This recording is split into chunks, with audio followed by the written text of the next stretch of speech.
Hello everyone and welcome to episode 2 of Growing Pains. This time it's all about depression and anxiety, both of which sadly affect a much wider spectrum of people than you'd like to hope. And they also have relevance in my life because I have depression and several of my friends and family members suffer from depression and anxiety as well. I want this video to be informative to you about depression and anxiety in themselves, the nature of the disorders, how they can affect people and how to treat them, rather than an opinion-based account on how my depression's affected me personally. Of course, you can learn a lot by going through something yourself, and you guys know I don't mind sharing pretty much anything with you, so if you wanted to hear specifically my experience with depression, I don't mind covering that in another video, but for this one, I'm gonna stick to the facts and just talk about the disorders themselves. By the way, this is probably gonna be a pretty hefty video, because you can't really just gloss over this kind of subject without going into detail, but I am covering some good stuff that you don't always hear, so hopefully it'll be justifiably long. So without further ado, let's talk about depression and anxiety.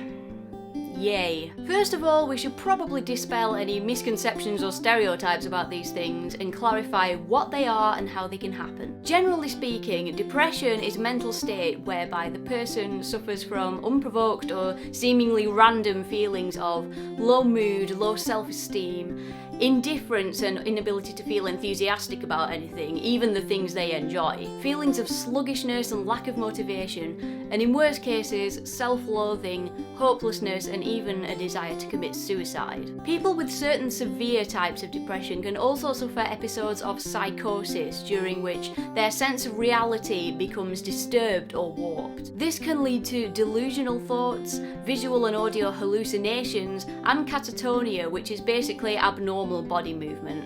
Some people move in strange ways that don't make sense, and others stop moving altogether and just don't physically react to anything. And there's probably more, these are just the most commonly reported symptoms. When it comes to anxiety, instead of a listless, uninterested, melancholic state like depression, anxiety is more fraught and high energy in how it affects its sufferers. Anxiety generally causes, again, unprovoked or seemingly random feelings of dread, a sense of impending danger that you can't do anything about, even if there's nothing to suggest anything bad's gonna happen, over worrying about the future, and a general sense of uneasiness no matter what you're doing, even if you're totally safe. These things can lead to paranoia, struggles with social situations, fear of strangers or just other people in general, panic attacks, nightmares, an unrealistic fear of death, and in extreme cases, neurotic tendencies which kind of have an emotional rollercoaster effect on the person. With both depression and anxiety, there are other symptoms that can occur and everyone experiences them differently.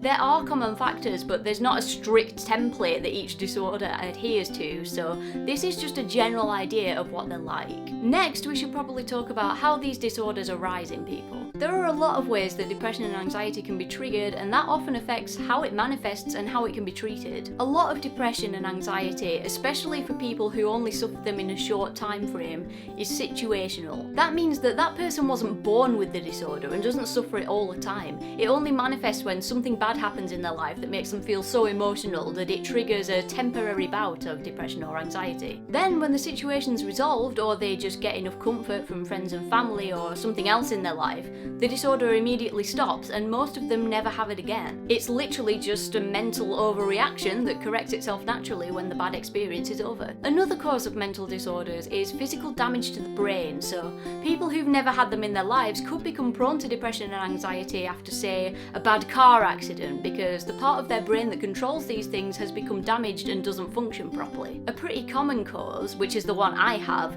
is a natural inhibition of chemicals in the brain. Describing it in a casual way, I guess you could say that some people's brains have episodes where they forget how to produce certain chemicals that give you emotional stability and feelings of happiness. If there's an imbalance of things, like serotonin or dopamine for example, this causes the depression or anxiety to spike, but unlike situational causes, where it goes away as soon as the problem's over, people with natural chemical inhibition have a constant underlying tendency towards depression or anxiety, even when there's no emotional or situational trigger, and it rarely fully leaves them, even in happy times. Also, a cause of mental disorders that's quite commonly reported is from social influence, so a bad experience with another person that triggers a mental shift. Especially if you've had bad experiences with people from being a young child, it's kind of like programming your brain to be disillusioned about people and society anxiety from an early age. And yet another cause of mental disorders is good old-fashioned drugs.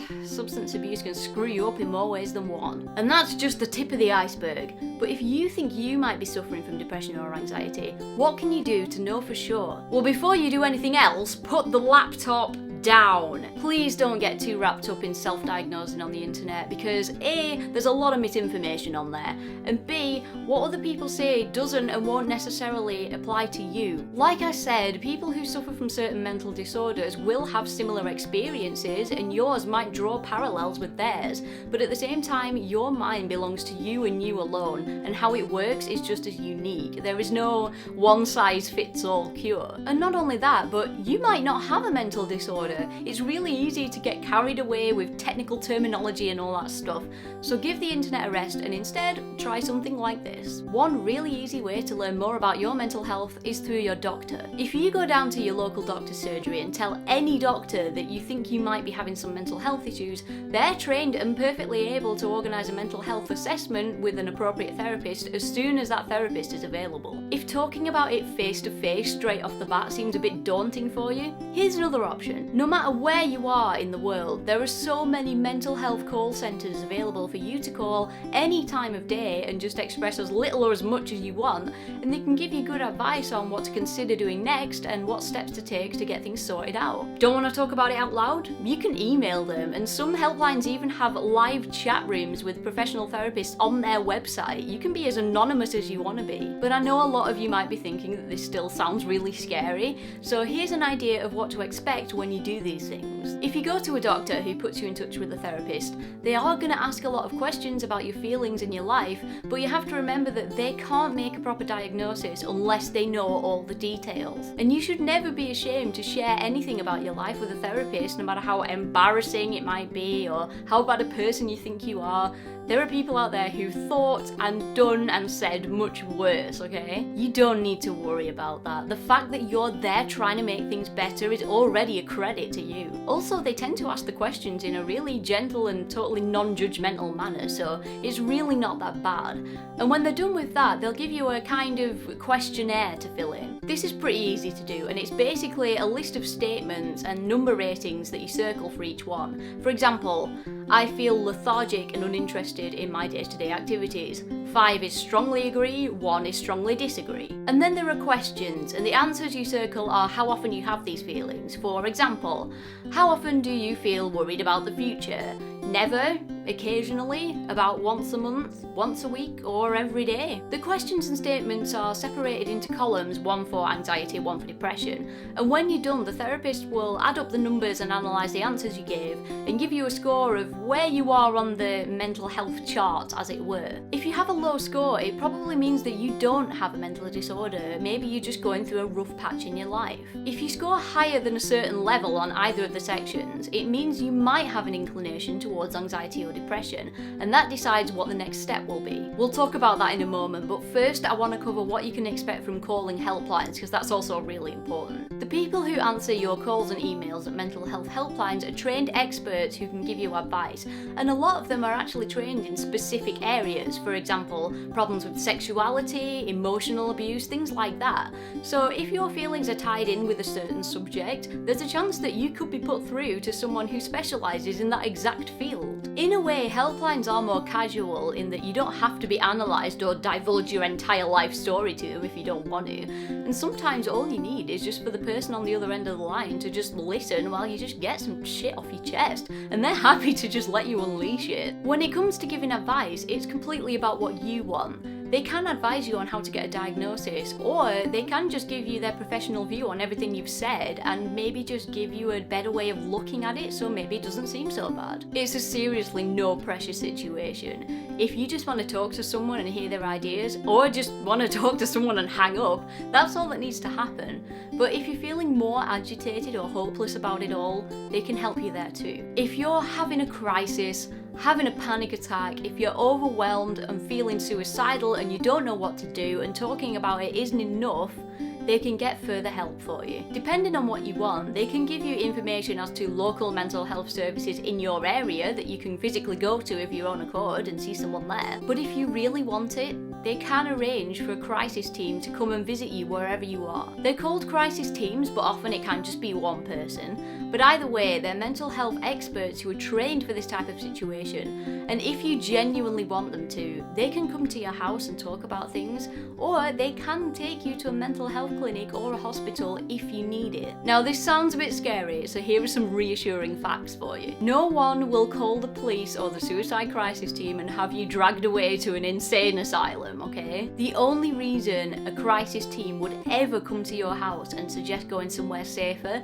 is if you sounded so hysterical on the phone to the therapist that they felt that you might be a danger to yourself or other people around you. It is pretty darn likely that that will not happen. They're experts. They can tell the difference between someone who's really upset and someone who's about to murder someone. They won't take you away in a straitjacket, so don't be afraid to be honest and cry about things. Their aim with this crisis team is to take you somewhere very safe, very non-judgmental, usually a hospital or a specialised mental health unit, where you can just calm down and just let those emotions out. And once you're there and you're feeling calm, they usually follow the same rules as the doctors and therapists I mentioned earlier. They'll analyse you and have you fill out a questionnaire to discover what your true mental health state is, and then sort out some treatment for you. People paint really horrible, over-dramatic pictures of people being taken away by men in white vans and chained to the corner of a room and treated like a deranged psychopath, when that's really not the reality of the situation. Even if you were a deranged psychopath,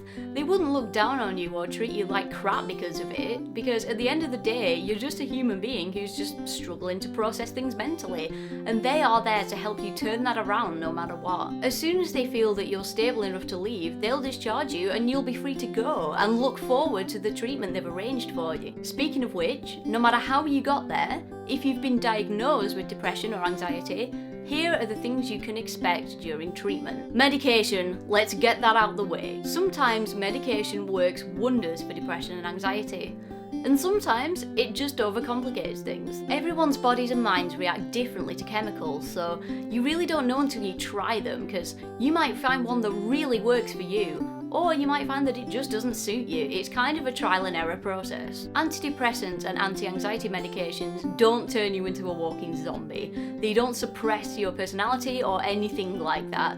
They basically just encourage your brain to produce more of those good chemicals that you're lacking, and then hopefully you'll start to feel better and maybe slow down and even stop the bad crashes that you get when your good chemicals go down. All I can say is that it's worth a try. It's really not that drastic to take these kinds of things, and if it improves your life, well, it's got to be worth it. The other big one is therapy, usually known as CBT, which is cognitive behavioural therapy. You'll be partnered with a therapist who's been chosen specifically for you based on what your needs are, and you'll go and see them regularly for a certain stretch of time at your local doctor's surgery. They listen to anything you want to vent about and provide you with new ways of looking at your feelings and problems, and techniques to help you keep calm and work through things in a way that makes you feel better and is more effective than how you were dealing with it before. A lot of the time, depression and anxiety kind of programs your mind to think about and react to things in a really bad way, but you don't realise how bad it is until someone points it out to you. Therapists can help you introduce better ways of thinking and reacting to things that can change your whole life. And that questionnaire you answered during your first session, you'll fill in another one of those at every therapy session so that they can map your progress and tailor the therapy to suit you. And believe me, it feels so good to look at those questionnaires after a while and realise that you've been getting better and better that whole time and you didn't even realise how well you were doing. They tell you loads of other techniques that you can choose to use or not use if you don't want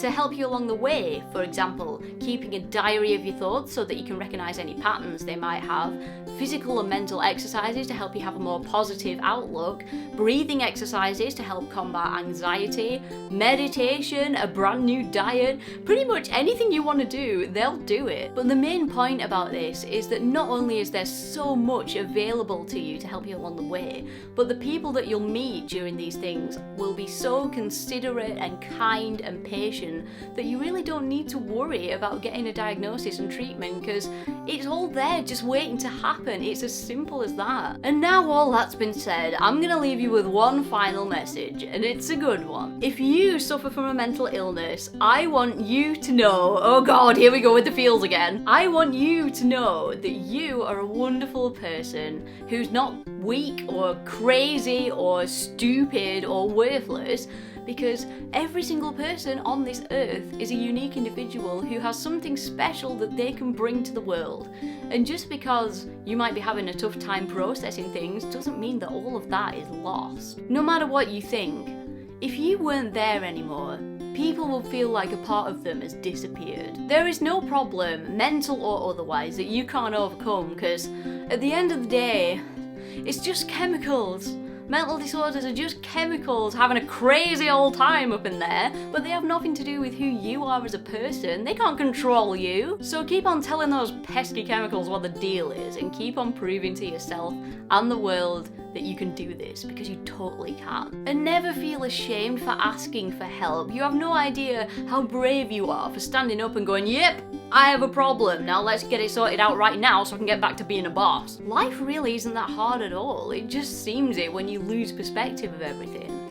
But you're fine, you really are, and you can become even better if you want to. Just stand up and greet every day as a new beginning. It's never too late to start again. This video's gone on too long, I need to shut up. I really hope this helped, and if you want to talk to me about anything on this subject that I haven't covered here, then please do, because I really want to help as much as I can. You can comment on this video, you can hit me up on Facebook or Twitter. If you want to talk privately about things, then just send me a private message and I'll get to it. I can't even tell you how much love I want to pump out of the screen at you right now, but I hope that watching these videos gives you some kind of comfort or entertainment when I'm not being serious and being a total big doofus for your entertainment. Stay strong, guys, and I will see you next time. Bye!